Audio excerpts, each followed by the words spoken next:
Bem-vindos a este primeiro vídeo da série de entrevistas em 15 minutos que a partir de hoje saem todas as quartas no Gerador, uma semana depois de museus e galerias começarem a abrir e numa altura em que se vai fazendo um regresso lento às escolas, temos connosco a Liliana Pina, coordenadora do Serviço Educativo do Museu Bordal Pinheiro em Lisboa. Gostava de perguntar primeiro qual é que é neste momento o ponto de situação do Museu Bordal Pinheiro, sobretudo no que toca ao serviço educativo, que é a tua área de atuação. Sim. Bom, neste momento nós tivemos cerca de 2 meses em teletrabalho, portanto todo o museu, e esta semana, portanto no dia 18 de maio, o museu abriu as suas portas.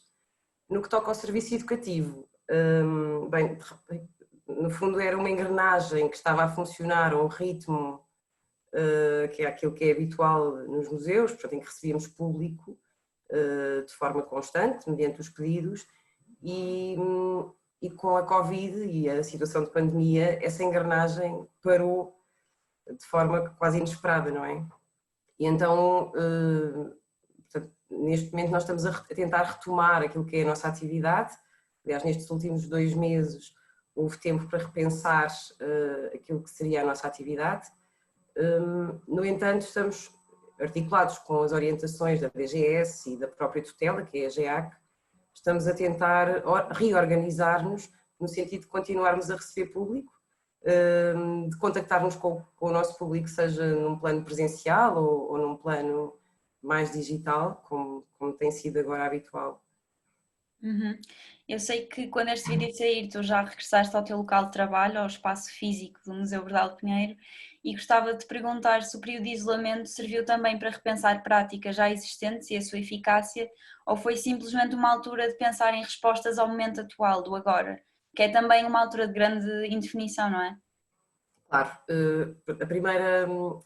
o primeiro passo foi perceber que de repente tínhamos, o modo como estávamos habituados a trabalhar teria de ser repensado. Houve uma primeira fase de paragem para reflexão, olhar a missão do museu e do serviço educativo, e a partir disto, isto é, porque não queremos alterar aquilo que é a missão do museu, portanto só as condições, só a conjuntura é que é diferente.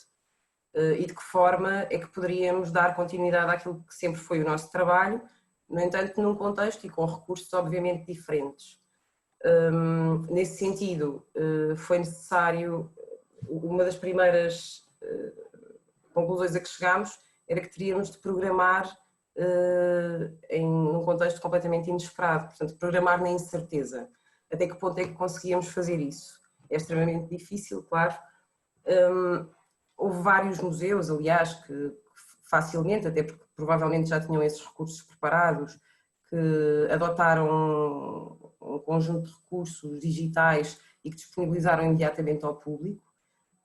O caso do Bordal, sendo um museu que privilegia exatamente o contacto físico, o Bordal, como nós sabemos, era um caricaturista, um humorista, tem um duplo percurso profissional que acaba por se cruzar, portanto ele começa pelo desenho, é um homem dos jornais, que fazia crítica política no seu tempo e a determinada altura tem necessidade de dar continuidade a esse trabalho, mas numa perspectiva tridimensional, ou seja, começa a trabalhar com barro, até dando vida tridimensional a personagens que ele tinha criado no desenho, nos jornais. A verdade é que não é possível fazer uma oficina de cerâmica, por exemplo, através do Zoom. E nesse sentido começámos a pensar de que forma é que nós poderíamos traduzir, no fundo é mais do que de repente criarmos um conjunto de conteúdos de forma quase irrefletida em registro digital para chegarmos imediatamente às pessoas. O que nós pretendemos fazer foi estudar maneiras, estratégias de conseguirmos traduzir a riqueza que acontece habitualmente numa atividade presencial, como é que podemos traduzi-la da melhor maneira possível para uma sessão de Zoom ou ainda para recursos digitais. Estamos a falar de jogos, de questionários online, portanto um conjunto de atividades mais ou menos interativas que podem acontecer através do computador. Além dessas, pensámos também, depois nem toda a gente tem computadores. E quando olhamos para a missão do Museu Bordal Pinheiro, portanto, a própria missão é uma missão acessível, não é? Nós queremos chegar a todas as pessoas. Havia inclusivamente escolas com as quais nós estávamos a trabalhar, cujos alunos nós sabemos que não têm acesso a computadores. Portanto, de que forma é que nós poderíamos, não fazia muito sentido, de repente, dispararmos um conjunto de atividades digitais e refletidamente. Por outro lado, era fundamental articularmos aquilo que era a ação do serviço educativo com aquilo que estava a ser pensado com as outras áreas do museu. Tivemos inúmeras reuniões de equipa, no sentido de ter uma programação mais orientada e estarmos todos juntos a trabalhar neste novo contexto. E daí resultaram um conjunto de conclusões, desde, portanto, claramente esta ideia de uma maior proximidade com os nossos parceiros, que eles já existiam, portanto, no fundo foi repensar aquilo que nós já tínhamos. Portanto, fazíamos, os nossos planos de trabalho passam por parcerias com as instituições do território envolvente, desde a Junta de Freguesia, temos também uma forte parceria, por exemplo, com a Universidade Lusófona. Quando falo Junta de Freguesia, estou a falar de Alvalade, mas também de Lumiar ou de Telheiras, que são mais próximas. Exatamente, os territórios mais próximos. E então a ideia foi também contactá-los no sentido de perceber de que forma é que eles estão a fazer frente a esta situação. Naturalmente as juntas de freguesia já não vão querer levar, vão querer obviamente, mas não vão conseguir levar os grupos de pessoas que antigamente levavam ao museu. Claro, gostava de fazer outra pergunta sobre isso precisamente, porque falavas da experiência sensorial, principalmente no museu como o vosso, e como é que vocês estão a pensar fazer atividades no museu daqui para a frente, pensando no fator presencial, não é? Claro. Sim, portanto, nós daqui para a frente, eu não vou estar a estruturar tudo aquilo que vai ser a programação do museu, portanto, no fundo eu vou dando algumas pistas. Daqui para a frente, ou seja, a palavra, aquilo que pode caracterizar aquilo que vai ser a nossa ação é exatamente esta ideia de diversidade. Por um lado, através da escuta, que é escutar os nossos parceiros, escutar o nosso público, porque esta situação foi tão inesperada que de repente nós próprios estamos a repensar o modo de trabalhar, mas também temos de perceber como é que o público, as pessoas e as instituições olham para o museu face a esta situação. E nesse sentido, portanto, será através da palavra diversificar a programação. Portanto, há uma base, que é a programação já existente, tentar que ela se torne acessível não só no plano presencial, porque mesmo no plano presencial nós temos uma limitação de número de pessoas para entrar no museu. Por exemplo, num dos espaços é 5 pessoas por edifício, no outro são 2 edifícios e no outro temos é uma grande sala de exposições temporárias, temos uma limitação de 8 pessoas em simultâneo. Okay? Isso depois obriga-nos a repensar tudo, desde a duração da visita guiada, por exemplo, em que de repente se a visita guiada dura 1 hora, como era habitual, nós já não, no fundo, uma pessoa que chega entretanto e esteja fora da visita guiada vai ter de ficar 1 hora à espera para poder entrar no museu, porque já não está incluída naquele número limite. Bom, mas vamos tentar, obviamente, programar as atividades presenciais no museu. Há também outras possibilidades, tais como levar as atividades do museu para jardins ou espaços públicos ao ar livre, em que aí já é possível abranger grupos de públicos maiores. Levar também as atividades às escolas, estamos agora aqui a falar dos grupos escolares, que também terão dificuldade em levar as turmas ao museu. E também as atividades online, por exemplo, fazer uma visita através do Zoom. O Ministério da Educação neste momento está a usar o Teams da Microsoft, mas através das plataformas que as escolas entenderem. Mas no fundo será termos esta maleabilidade para escutar aquilo que o público pretende no museu e claro, cumprirmos a nossa missão, que é divulgar a obra de Bordal Pinheiro. Bordal Pinheiro, claro. E agora, na vossa missão, queria-te perguntar também, porque quando estávamos em casa e na altura do isolamento, foram surgindo várias questões que punham em causa o modelo anterior dos museus um bocadinho por todo o mundo e as práticas, aquilo que tinham sido as práticas até agora, entre as quais a acessibilidade. E gostava de perguntar de que forma é que o Museu Bordal Pinheiro pensa a acessibilidade no seu serviço educativo. Claro. não só daqui para a frente, mas também durante estes momentos, como falavas, a questão dos computadores, e não só, falo aqui também para pessoas portadoras de alguma deficiência visual ou auditiva. Sim, sim. Por acaso é curioso porque muda um pouco o prisma. Nós no Museu Bordal de Pinheiro temos projetos com várias instituições, desde ligadas à paralisia cerebral. Começámos timidamente a fazer visitas guiadas em língua gestual portuguesa, fazíamos uma vez por mês, mas era a única visita gratuita do museu, portanto era uma vez por mês, visita em língua gestual com um intérprete, mas todas as pessoas podiam participar, portanto independentemente de serem surdas. A verdade é que, ou seja, todo o planeamento das acessibilidades, e a ideia era começar com estas visitas e ir ampliando as possibilidades de trabalho no âmbito das acessibilidades. O que acontece agora é ver a coisa ao contrário, portanto neste momento somos todos de alguma maneira inacessíveis ao museu, não é? E em vez de começarmos timidamente e depois irmos dando resposta à medida que temos condições, claro que isso é fundamental, aquilo que neste momento nós temos como certo é que há pessoas que podem deslocar-se ao museu e nós estaremos lá para responder às suas expectativas. No entanto, por exemplo, os computadores e o digital vêm abrir um leque enorme, sobretudo para pessoas que têm dificuldades de se deslocarem às instituições. No entanto, também fecha possibilidades a pessoas que não têm acesso a computador e à internet e que não são assim tão poucas, não é? Portanto,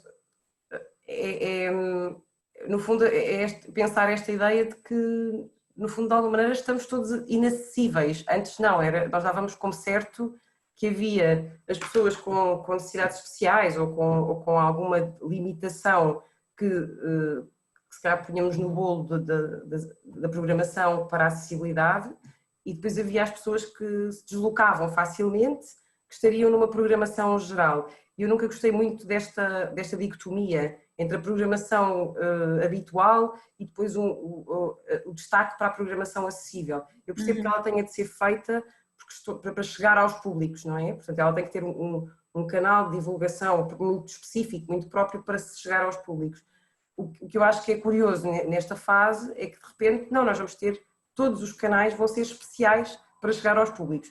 Isso também nos traz vantagens, que é, por outro lado, este contacto mais próximo, que os mediadores culturais e as pessoas que trabalham em serviço educativo sempre reclamaram, que era, de repente, nós éramos engolidos por um conjunto de pedidos, de visitas, seja de escolas, por exemplo, grande parte do público dos museus são escolas, não é? Quase 80%, 70%, por aí, depois depende dos museus.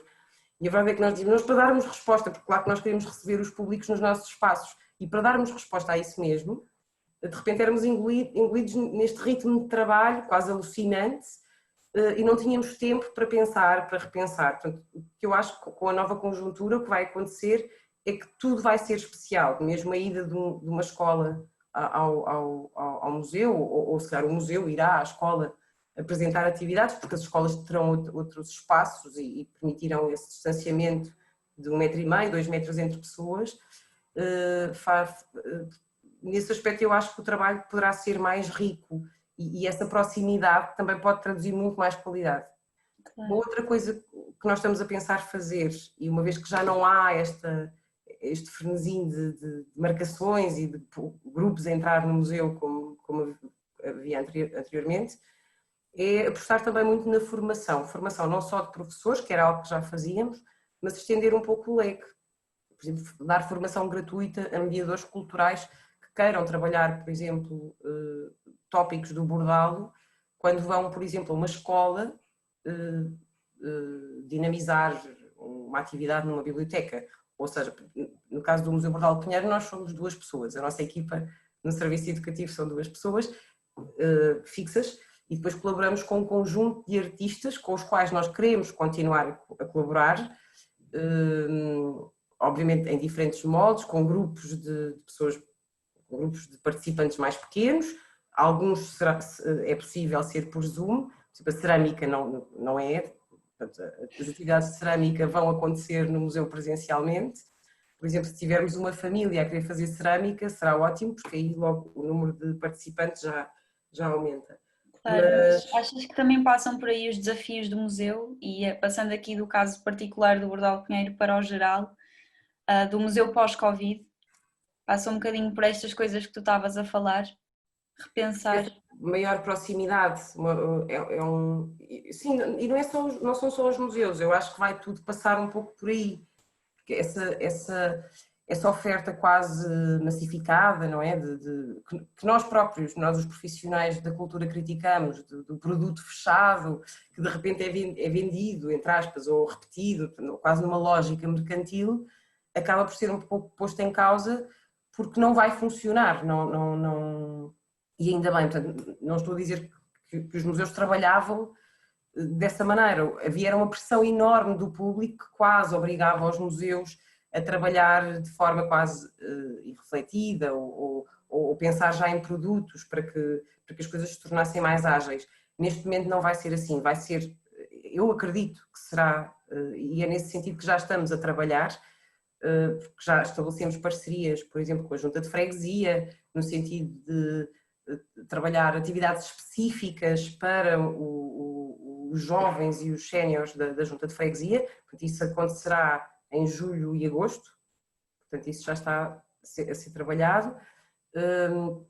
Entretanto também criámos uma parceria com a Universidade Lusófona por ser nossa parceira em projetos anteriores e a nossa vizinha, e uma das dificuldades que sentimos foi precisamente quando nós transpomos as dinâmicas de aprendizagem e de experiência do serviço educativo do Museu Bordal Pinheiro, como é que transpomos isso para o digital? Portanto, isso para nós era um problema enorme, precisamente por causa da riqueza de experiências e de operações até cognitivas que uma atividade presencial potencia e que um jogo online pode não potenciar. Eu posso estar uma tarde inteira a jogar um jogo de perguntas sobre o Bordal sem perceber nada e por repetição e tentativa e erro eu consigo ganhar o jogo e acho que sei muito sobre o Bordal e na verdade não sei nada. E era precisamente isso que nós queríamos evitar. E então a universidade gostou bastante da ideia e do projeto e vamos colaborar com eles, inclusivamente fazer um projeto de investigação, preparar um projeto de investigação, poderá vir a ser financiado pela FCT, no sentido de criar conteúdos pedagógicos sobre Bordal. Portanto, o que me parece agora em termos gerais, os grandes desafios dos museus é no fundo reforçar um pouco todo aquele trabalho que era feito com mais proximidade, com mais qualidade em detrimento de quantidade. Parece-me que passa por aí. No caso, o Bordal aliás, o Bordal e os museus em geral têm um desafio imenso, porque os museus servem para pensar, portanto são fundamentais. É certo que há um conjunto de artigos que questionam o futuro dos museus agora, dizem inclusivamente, o próprio ICOM lança artigos sobre isso, que há muitos museus que irão fechar as suas portas, portanto qual será a pertinência dos museus. Portanto, a pertinência passa precisamente pelo significado que os museus são capazes de criar junto das suas comunidades, não é? Claro. Seja comunidades territoriais, seja, por exemplo, no caso do Museu Bordal Pinheiro tem o humor é fundamental neste período pós-Covid, não é? A questão da crítica, Bordal usava muito a crítica humorística com o objetivo de nos fazer pensar e questionar sobre a sociedade que nos rodeava, aquilo que nós achávamos que poderia estar bem ou que poderia melhorar. Portanto, mais do que nunca, os museus, e se eles nos fizerem pensar, que eu acho que todos eles fazem, estão em condições de criar um conjunto de novos diálogos, não é? Que façam, e esses novos diálogos vão fazer, obviamente, com que eles façam toda a diferença. Claro. Obrigada, Liliana. Acho que até ultrapassamos um bocadinho mais do que o nosso tempo, mas certamente não haverá problema. E pedia-te só, se alguém quiser saber mais alguma informação sobre o Museu Bordal de Pinheiro, onde é que o pode fazer? Se o site é o melhor sítio? Sim, o site que está sempre atualizado, o próprio Facebook também é uma boa ferramenta, na medida em que é possível a pessoa fazer perguntas e depois responde-se. E também, aliás, no site estão todos os contactos de todas as áreas do museu. Se for na parte do serviço educativo, existe mesmo um mail só para o serviço educativo, mas que está também no site, eu posso dizer. Se quiseres. Sim, servicoeducativo@museobordaldepinheiro.pt. Ok. Obrigada, Liliana. Até à Obrigada, próxima. até breve.